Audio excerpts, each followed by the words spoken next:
Hello and welcome back. We are in week 12 and this is our lecture 1.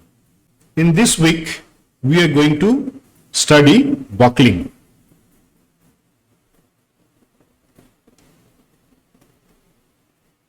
But before we go into the details of buckling, let us first consider small frame. So if I just draw a quick small frame, so we have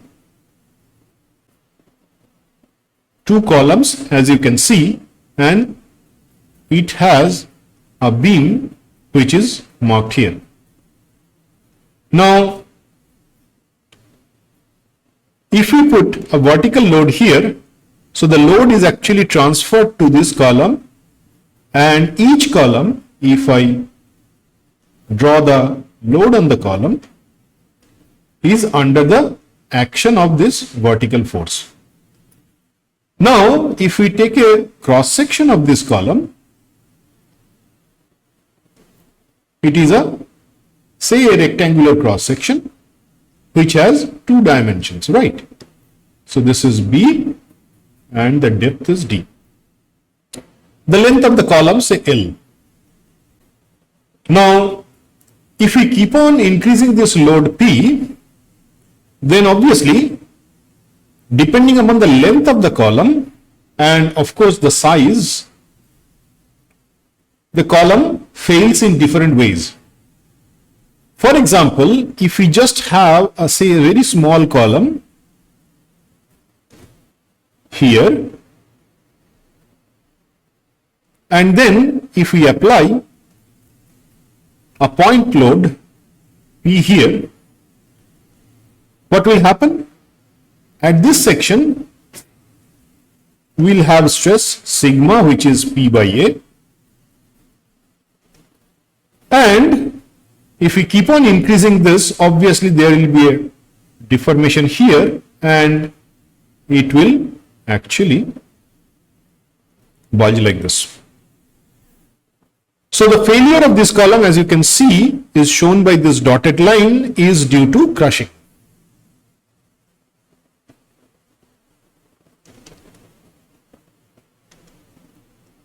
Now, if we have a column which is not that short but has some length more than what we had earlier, then what will happen if we apply the load? Then it will not bulge like what you can see here, but it will deform like this. And then if we keep on increasing the load P, obviously at some point of time it's going to fail. Okay, because we have fixity at this end, the slope at this end will be 0. So you can easily see the failure of this column and failure of this column is totally different. The first one, having a very short height, it bulges at the middle, and this is what is called crushing. While the second one, which is a taller one, it actually bends like this, and if we keep on increasing, after some time, it suddenly fails. That sudden failure here is what is called buckling. So effectively, which parameter of the column guides this behavior? It is the dimension, the geometry of the column that guides whether it is going to fail in crushing or it is going to fail in buckling. Now for that, for every column we can define what is its effective length. Now for the time being, we don't know what is effective length. That I will define as we progress in this course. You will see what is the effective length and on which conditions it actually depends, and how we are going to find out the effective length, that we are going to study in a minute. But for the time being, if L effective is the length of the column, and then if we divide it by the least lateral dimension, you can see here we have two lateral dimensions, B and D. Out of that, the least lateral dimension is B. So L effective by B is called slenderness ratio.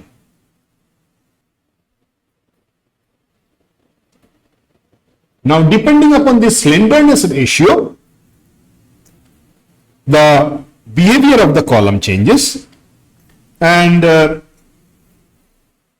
in one case it fails due to crushing, and in another case it fails due to buckling.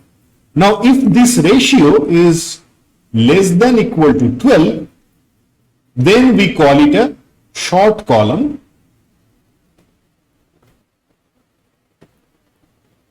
and if it is greater than 12, then we call it a long column. Now, if it is a short column, obviously the failure is due to crushing, and if it is a long column, the failure is due to buckling. So first thing, we have defined a column. It's a structural component that undergoes axial compressive load, as you can see here, and then depending upon the slenderness ratio, which we have defined as the ratio of L effective and the least lateral dimension, we can identify whether it is a short column or a long column. Okay, now for our analysis today, we are going to study the behavior of long column. So if we have column here, say this is the column, and then we have hinge boundary condition at the ends,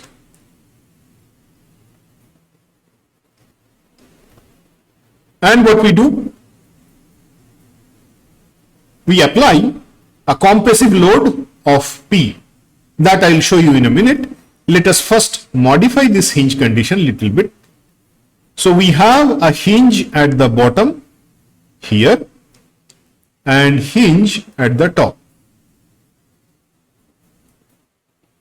And let us define the axis.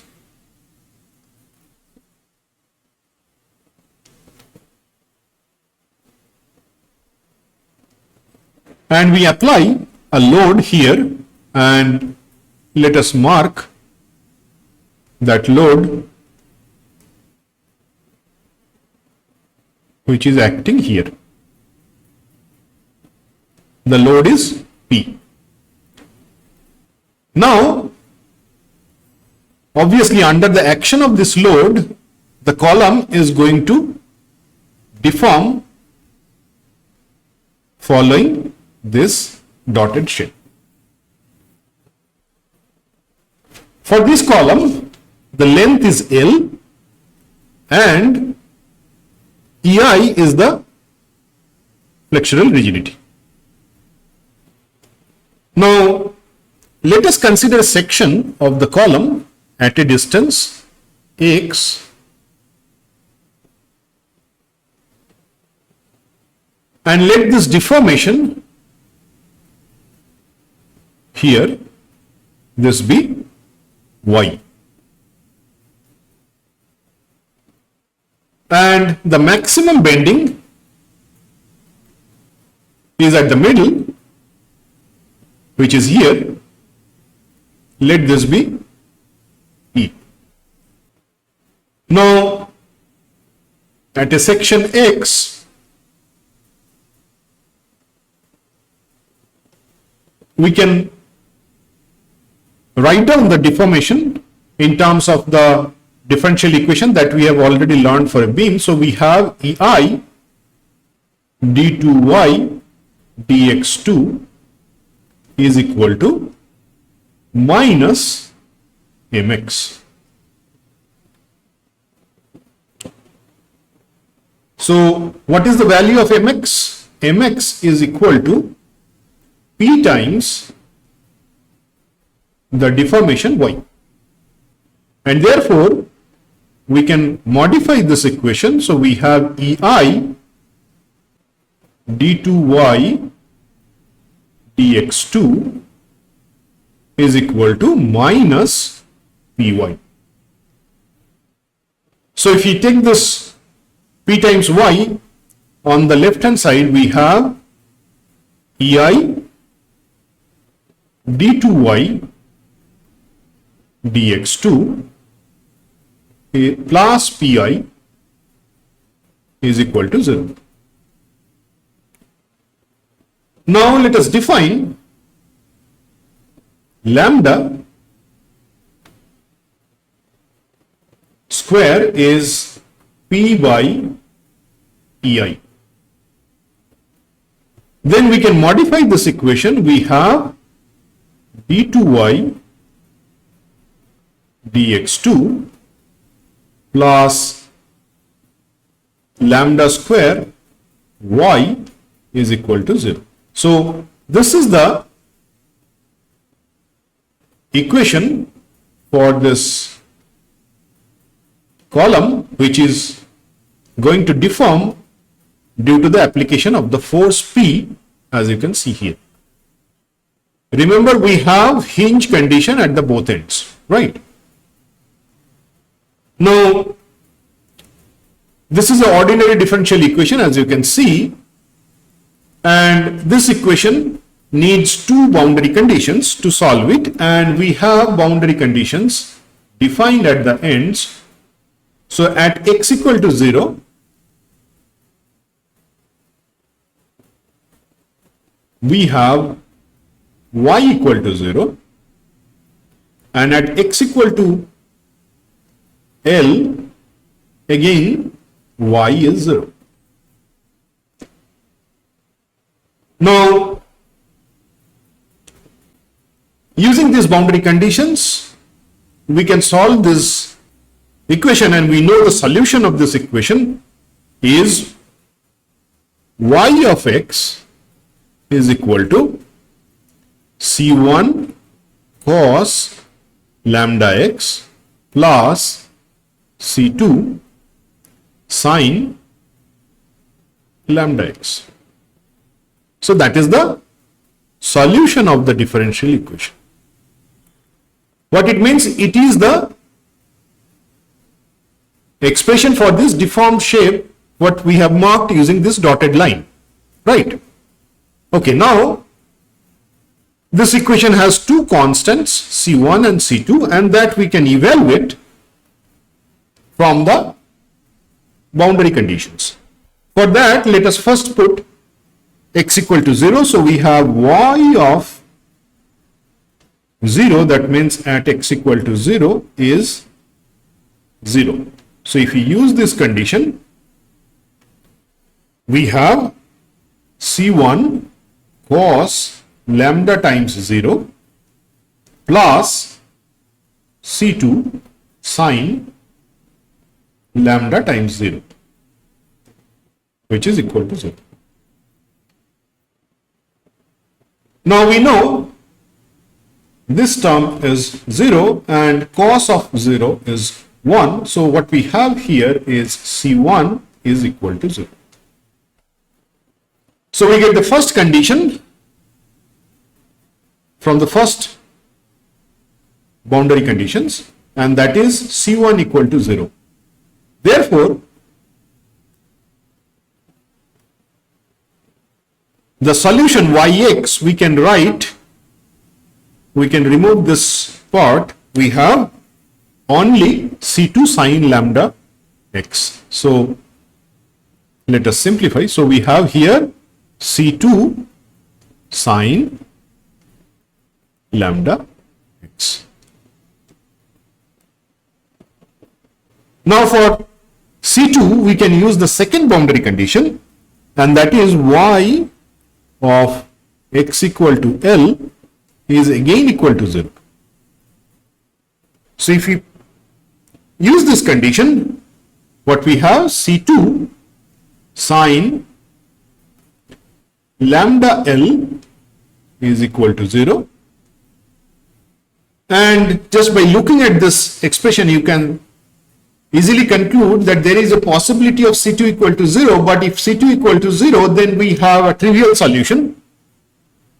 Therefore, C2 not equal to 0, right? Now for C2 not equal to 0, we have sin lambda L must be equal to 0. And from that, what we get is lambda L is equal to n pi. where n is equal to 0, 1, 2 and so on. So effectively what we get lambda L is equal to n pi. Now recall lambda square is equal to P by EI, and then if we put that expression here, we have square root of P by EI times L is equal to n pi. And what we get is P from this expression, and that is n square pi square EI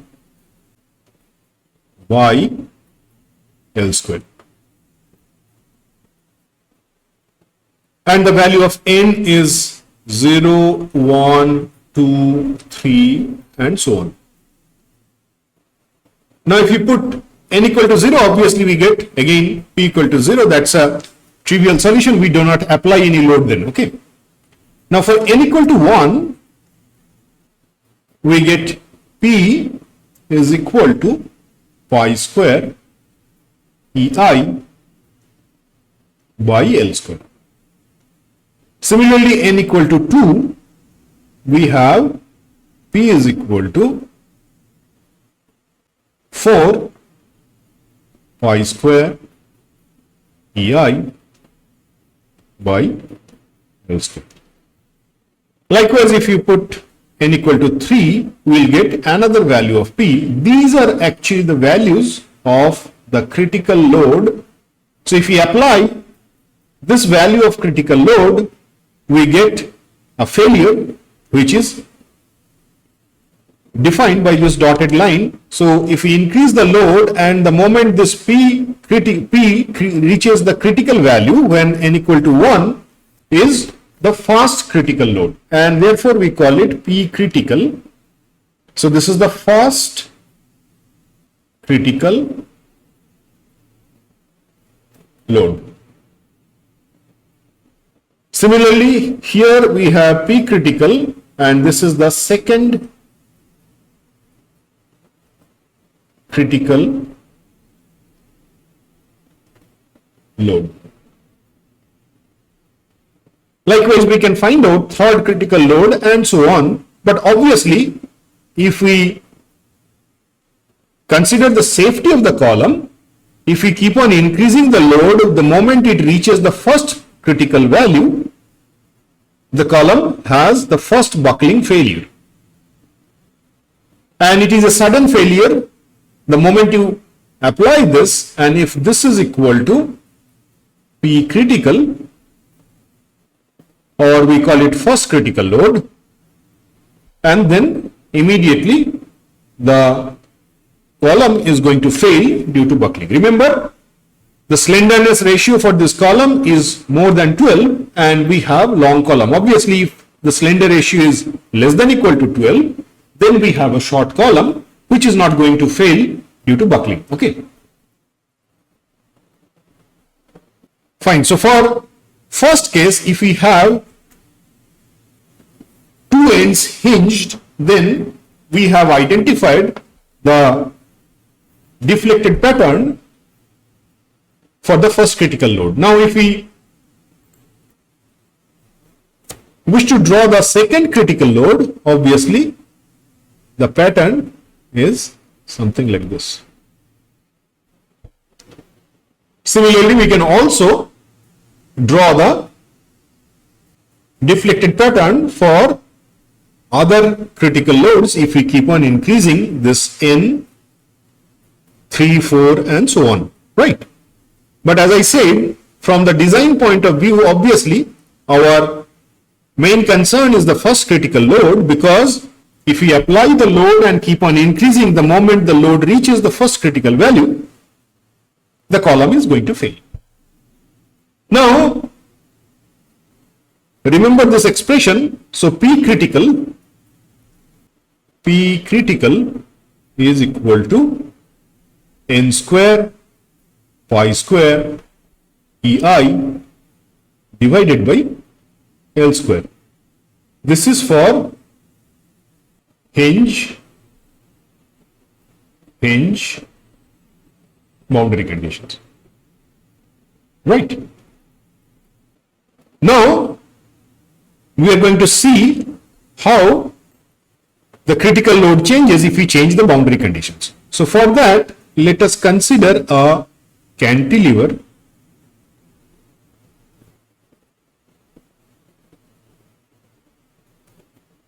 column.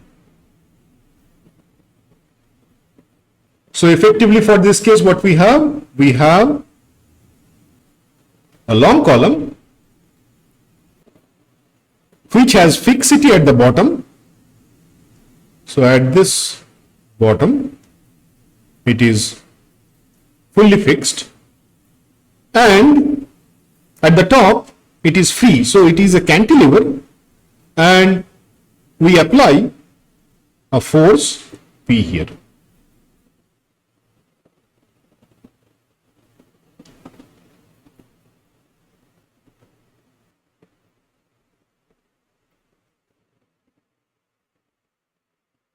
And we can expect the deformed pattern is something like this. Let the deformation at the tip here be A. Again, for this case, let us consider a section at a distance x. And let this deformation here be y. So, we measure along the length along this x-axis and take a section at a distance x. Obviously, mx in this case is P times the lever arm. So, we apply the load here.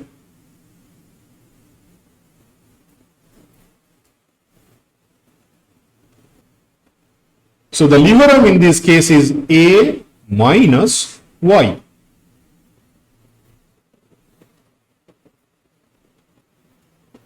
Now, we can write down the equation of the deflected pattern. So, it is EI d2y dx2 is equal to P times A minus y. Now, just notice this is a hogging moment, and therefore it has a negative sign, which is with another negative sign becomes positive, right? Okay. Now, if we rearrange this equation, we have EI d2y dx2 plus Py is equal to P times A. Now, we can further simplify the expression. So, we have d2y dx2 plus P divided by EI times y is equal to P divided by EI times A. Recall, we assumed lambda square is equal to P divided by EI. Then we can write down this equation as d2y dx2 plus lambda square y is equal to lambda square.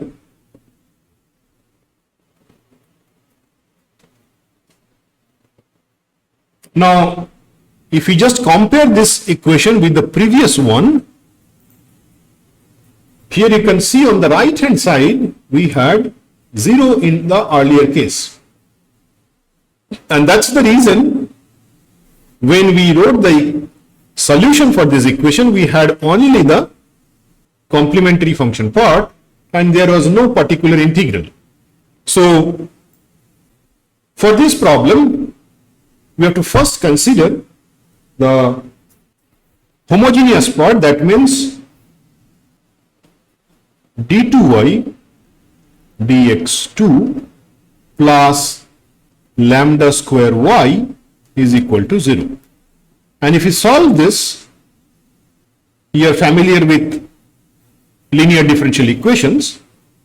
So the solution for this part, y, let us call it y1 of x, is equal to c1 cos of lambda x plus c2 sine of lambda x. Then if we consider the particular integral part, d2y dx2 plus lambda square y is equal to lambda square a, and for that, if we find out the solution, x2 is equal to a. If you put this solution back in the equation, you can easily cross verify that the solution is correct. Now the total solution for the problem governed by this equation is the summation of y1 of x then y2 of x. So the total solution y of x is equal to c1 cos of lambda x plus c2 sine of lambda x plus the particular integral part, and that is a. Again, if you look at this expression, we have two unknowns, c1 and c2, but because we have the applied load as lambda square a, we have this additional component now, and we have to consider the complete solution, and then accordingly we have to apply the boundary conditions, right? So let us identify the boundary conditions. For that, let us consider the geometry. If you look at the deformed shape, we can easily conclude that at x equal to 0, the deformation is 0, and at the same time, because we have one end fixed, at the bottom of the column we have full fixity, the slope at x equal to 0 is also 0, right? So the boundary conditions are x equal to 0, we have y is also equal to 0, and at x equal to 0 again we have slope, that is y prime, is equal to 0. So let us apply the first boundary condition. So you put y of 0 is equal to c1 cos of lambda times 0 plus c2 sine of lambda times 0 plus a. And as per the condition, this is equal to 0. So what we get here is c1 plus a is equal to 0, which means c1 is equal to minus a. Now we have to satisfy the second boundary condition.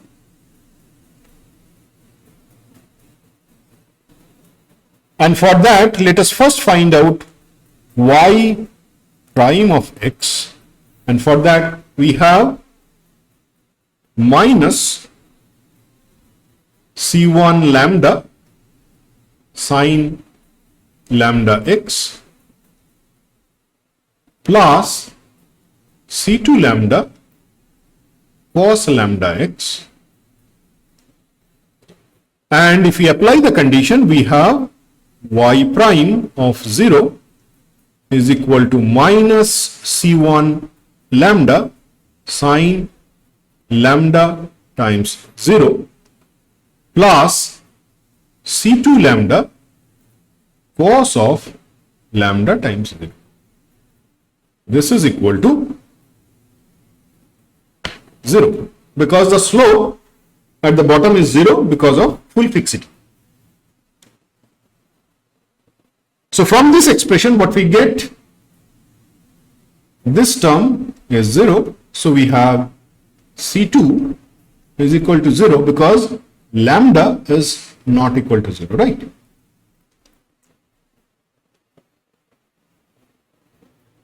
Okay. Now we have the expression for the deformed shape, and we have two conditions, C1 is equal to minus A and C2 equal to 0. So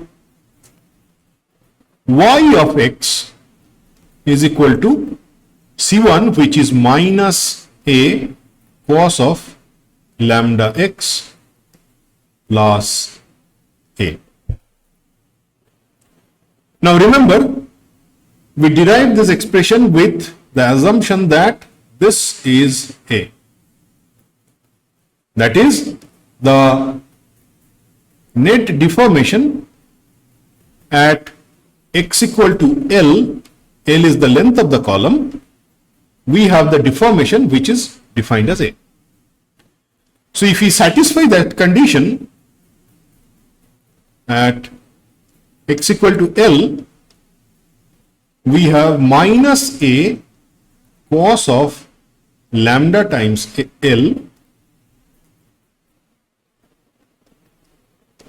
plus A is equal to the deformation there, which is equal to A. Which means we can cancel this one and we have minus A cos of lambda L is equal to 0. Or in other words, cos of lambda L is equal to 0 because A is not equal to 0. So for the cantilever column, we get this expression, and this is called the characteristic equation.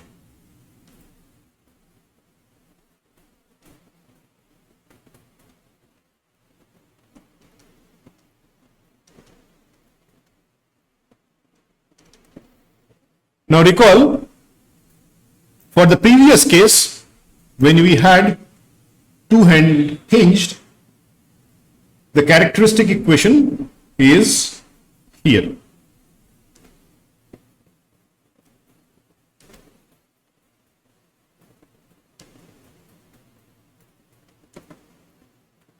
Okay.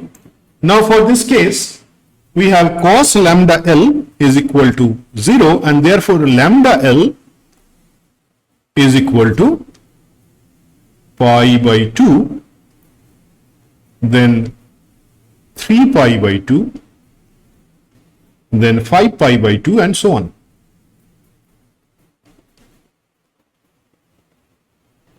So if we put this values of lambda L, then for each of them we can find out the critical load, and obviously the first one, the first critical load is when lambda L equal to pi by 2.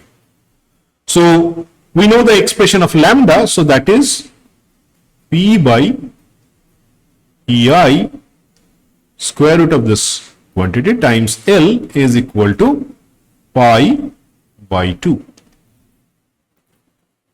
And from this expression we get P critical is equal to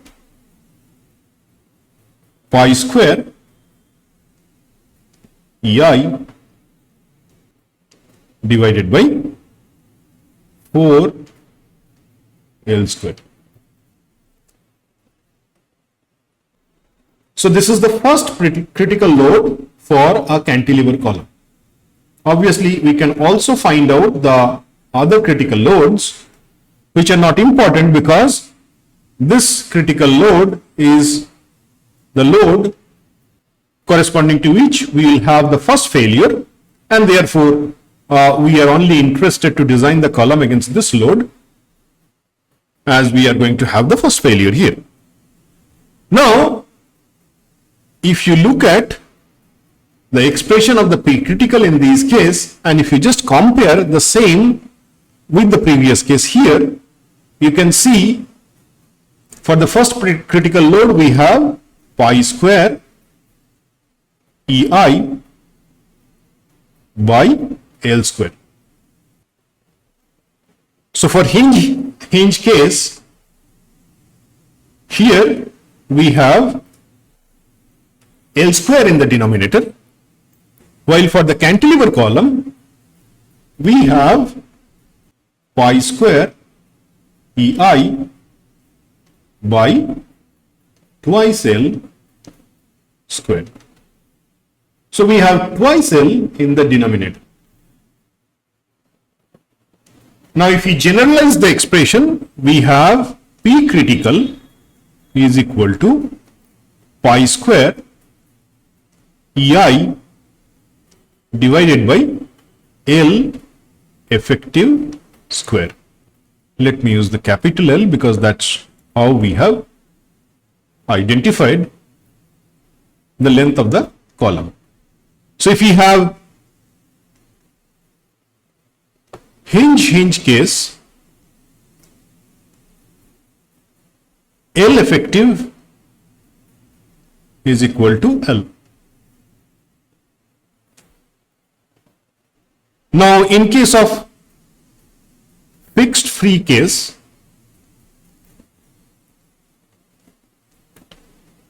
we have L effective is equal to twice L. Similarly, if we change the boundary conditions, if we have fixed,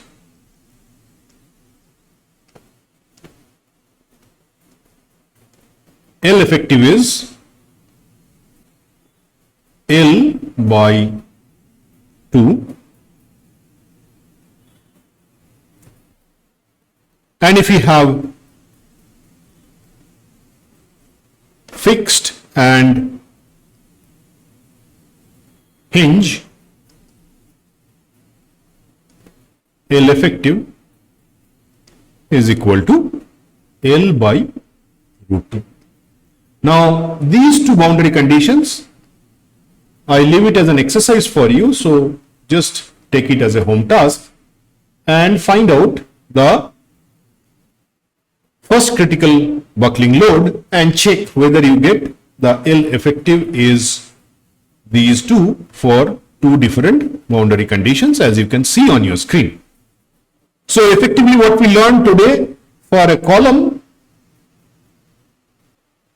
to be more precise, for a long column, the first critical load is pi square EI divided by L effective square. This is also called critical load or buckling load.